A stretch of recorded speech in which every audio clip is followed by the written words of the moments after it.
ಸೋಲು ಎನ್ನುವುದು ಯಶಸ್ವಿಗೆ ದಾರಿ, ವೈಫಲ್ಯಕ್ಕೆ ಹಂಜಬಾರದು. ಈಗಿನ ಯುವ ತಲೆಮಾರಿನ ಕೆಲವೊಂದು ಸೋಲು ಕಂಡಾಗಲೇ ಹಿಂಜರಿಯುತ್ತಾರೆ. ಈ ಜಗತ್ತಿನಲ್ಲಿ ಯಶಸ್ಸು ಪಡೆದ ವ್ಯಕ್ತಿಗಳನ್ನೊಮ್ಮೆ ನೋಡಿ. ಯಾರೋ ಒಂದೇ ರಾತ್ರಿಯಲ್ಲಿ ಕಳೆದು ಬೆಳಗಾಗುವಾಗ ಯಶಸ್ಸು ಪಡೆದಿರುವುದಲ್ಲ. ಅವರ ಯಶಸ್ವಿನ ಹಿಂದೆ ನೂರಾರು ವೈಫಲ್ಯಗಳ ಕಥೆ ಇರುತ್ತದೆ. ಇನ್ನಿಂದ ಕಂಗೆಟ್ಟವರು ಯಶಸ್ವಿನತ್ತ ಸಾಗಲು ಹಿಂಜರಿಯಬಾರದು. ಜಗತ್ತಿನಲ್ಲಿ ಸೋಲಿನಿಂದ ಯಶಸ್ವಿನತ್ತ ತಿರುಗಿದ 5 ಪ್ರಮುಖ ಮಹಾನ್ ವ್ಯಕ್ತಿಗಳ ಸಕ್ಸಸ್ ಸ್ಟೋರಿಯನ್ನು ಈ ವಿಡಿಯೋ ಮೂಲಕ ತಿಳಿಯೋಣ ಬನ್ನಿ ವೀಕ್ಷಕರೇ. ಥಾಮಸ್ ಎಡಿಸನ್ ಇವರ ಕಥೆಯನ್ನು ನೀವು ಈಗಾಗಲೇ ಕೇಳಿರಬಹುದು. ಆದರೂ ಸೋಲಿಗೆ ಹೆದರಬಾರದು ಎನ್ನುವುದಕ್ಕೆ ಸದಾ ನೆನಪಾಗುವ ವ್ಯಕ್ತಿ ಇವರು. ಬಲ್ಬ್ ಕಂಡುಹಿಡಿದು ಜಗತ್ತಿಗೆ ಹೊಸ ಬೆಳಕು ನೀಡಿದ ವ್ಯಕ್ತಿ ಇವರು. ಒಂದು ಬಲ್ಬ್ ಕಂಡುಹಿಡಿಯುವ ಮೊದಲು 10,000ಕ್ಕೂ ಹೆಚ್ಚು ಬಾರಿ ವೈಫಲ್ಯ ಕಂಡಿದ್ದಾರೆ. ಥಾಮಸ್ ಎಡಿಸನ್ ವಿದ್ಯಾರ್ಥಿಯಾಗಿದ್ದಾಗ ಶಾಲೆಯಲ್ಲಿ ಪ್ರತಿನಿತ್ಯ ದೂರು ಇವನ ಟೀಚರ್ ಇವನ ಅಮ್ಮನಲ್ಲಿ ಹೇಳುತ್ತಿದ್ದರಂತೆ, ನಿಮ್ಮ ಮಗ ಓದುವುದರಲ್ಲಿ ಚುರುಕಿಲ್ಲ, ಈತ ಯಶಸ್ಸು ಪಡೆಯುವುದು ಸಾಧ್ಯವಿಲ್ಲ ಎಂದು. ಈತನ ಮಿದುಳು ತುಂಬ ಸ್ಲೋ, ಈತನಿಗೆ ಬೋಧನೆ ಮಾಡುವುದು ವ್ಯರ್ಥ ಎಂದು ಹೇಳುತ್ತಿದ್ದರು. ಆದರೆ ಹಲವು ಶತಮಾನಗಳ ಕಾಲ ನೆನಪಿಟ್ಟುಕೊಳ್ಳುವಂತಹ ಅನ್ವೇಷಣೆಯನ್ನು ಇದೇ ಥಾಮಸ್ ಎಡಿಸನ್ ಮಾಡಿರುವುದು ಈಗ ಇತಿಹಾಸ. 1000 ಬಾರಿ ಬಲ್ಬ್ ಕಂಡುಹಿಡಿಯಲು ಸೋತರು ಇವರು ಹಿಂಜರಿಯಲಿಲ್ಲ. ಯಶಸ್ಸು ಪಡೆಯಲು ಬಯಸುವವರು ಇದನ್ನು ನೆನಪಿಟ್ಟುಕೊಳ್ಳಿ. ಜಿ.ಕೆ. ರೋಲಿಂಗ್. ಥಾಮಸ್ ಎಡಿಸನ್ ಅವರು ಸೋಲುಗಳ ರಾಜ ಆಗಿದ್ದರು. ಆದರೆ ರೋಲಿಂಗ್ ಅವರು ರಿಜೆಕ್ಷನ್ ಅಥವಾ ನಿರಾಕರಣೆಗಳ ಮಹಾರಾಣಿ.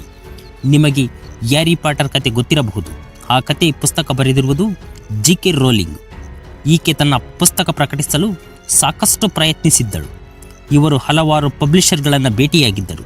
ಕಡಿಮೆ ಎಂದರೂ 12 ಪ್ರಕಾಶಕರು ಇವರ ಪುಸ್ತಕವನ್ನು ರಿಜೆಕ್ಟ್ ಮಾಡಿದ್ದರು.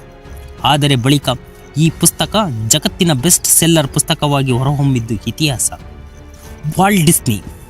ನಿಮ್ಮಲ್ಲಿ ಕ್ರಿಯೇಟಿವಿಟಿ ಇಲ್ಲ ಎಂದು ಹೇಳಿದ ನ್ಯೂಸ್ ಪೇಪರ್ ವಾಲ್ಟ್ ಡಿಸ್ನಿ ಎಂಬ ವ್ಯಕ್ತಿಯನ್ನು ಉದ್ಯೋಗದಿಂದ ತೆಗೆದುಹಾಕಿತ್ತು. ಇದು ವಾಲ್ಟ್ ಡಿಸ್ನಿಯ ಜೀವನದಲ್ಲಿ ಟರ್ನಿಂಗ್ ಪಾಯಿಂಟ್. ತನ್ನ ಕಣ್ಣಿಗೆ ಬಿದ್ದ ಇಲಿಯನ್ನೇ ಜಗತ್ತಿನ ಪ್ರಮುಖ ಕಾರ್ಟೂನ್ ಕ್ಯಾರೆಕ್ಟರ್ ಆಗಿ ಪರಿವರ್ತಿಸಿದ ವ್ಯಕ್ತಿ ಇವರು. ಮಿಕ್ಕಿ ಮೌಸ್ ಈಗ ತುಂಬ ಫೇಮಸ್. ಡಿಸ್ನಿಗೆ 22 ಅಕಾಡೆಮಿ ಪ್ರಶಸ್ತಿಗಳು ಬಂದಿವೆ. ಇತಿಹಾಸದಲ್ಲಿ ಅತ್ಯಧಿಕ ಬಾರಿ ಆಸ್ಕರ್ಗೆ ನಾಮಿನೇಟೆಡ್ ಆದ ವ್ಯಕ್ತಿ ಇವರು. ದಿನಪತ್ರಿಕೆಯು ಇವರನ್ನು ಕೆಲಸದಿಂದ ತೆಗೆದಾಗ ಸಾಕಷ್ಟು ಕಷ್ಟವಾಗಿತ್ತು. ಆ ವೈಫಲ್ಯವೇ ಹೊಸ ಯಶಸ್ವಿಗೆ ದಾರಿಯಾಯಿತು. Bear Grylls. Man versus Wild show ಮೂಲಕ ಪ್ರಖ್ಯಾತಿ ಗಳಿಸಿದ ಬೇರ್ ಗ್ರಿಲ್ಸ್ ಬದುಕಿನಲ್ಲಿ ಹಲವು ಬಗೆಯ ಸೋಲುಗಳನ್ನು ಅನುಭವಿಸಿದರು. ಇವರ ಪೂರ್ಣ ಹೆಸರು ಎಡ್ವರ್ಡ್ ಮೈಕಲ್ ಗ್ರಿಲ್ಸ್. ಬಾಲ್ಯದಲ್ಲಿಯೇ ಬೇರ್ ಗ್ರಿಲ್ಸ್ ಸ್ಕೈ ಡೈವಿಂಗ್ ಕಲಿತರು ಮತ್ತು ಕರಾಟೆಯಲ್ಲಿ ಕಪ್ಪು ಬೆಲ್ಟ್ ಪಡೆದವರು. ಸೇನೆಯಲ್ಲಿಯೂ ಸೇವೆ ಸಲ್ಲಿಸಿದ್ದಾರೆ. ಇವರು ಬೆಟ್ಟ ಶಿಖರಗಳನ್ನು ಹತ್ತುವುದು ಸೇರಿದಂತೆ ಹಲವು ಸಾಹಸಗಳನ್ನು ಮಾಡಿ ಜನಪ್ರಿಯತೆ ಪಡೆದವರು. ತನ್ನ 23ನೇ ವಯಸ್ಸಿನಲ್ಲಿಯೇ ಮೌಂಟ್ ಎವರೆಸ್ಟ್ ಹತ್ತಿದರು.